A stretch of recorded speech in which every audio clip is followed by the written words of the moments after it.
እስልምና ወደ ኢትዮጵያ ገባ ነው የምንለው ወይንስ ወደ ጅማ ወደ ሐረር ወደ አርሲ ብለን ነው የምንናገረው?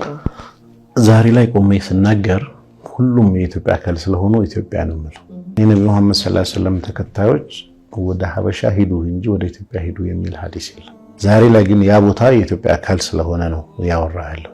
ሀገሪቷ ግዛት ዛሬ ባለው መልክ የተፈጠረና ለዘላለም እንደዚህ የኖር አድርገው የሚያስቡና የሚያስቸግር ነገር አለ። በጊዜው ኢስላም ወደ አፋር ሱልጣኔት አውሳ መጣ፣ ኢስላም ወደ ሀዲያ መጣ፣ ኢስላም ወደ ምናለምን ኢንዲፔንደንት ስለነበሩ ዛሬ ላይ በጽፍ እነዚህ መንግስታቶች የሉም። ግን ኮንቴክስቱን ስጽፍ ያን የነበረውን መጥቀስ አለብኝ። ስለዚህ ኢትዮጵያ የሚባለው ዛሬ በዚህ መልኩ የመጣው ሀገር ውስጥ እንስጠቅስ ሁሉንም ዛሬ ኢትዮጵያ ካላልኩኝ ለብቻ ማውራው ከሆነ ስለተለያየ ሀገር ሊሆን ነው። በጊዜው ግን አንድ ሀገር አልነበረም።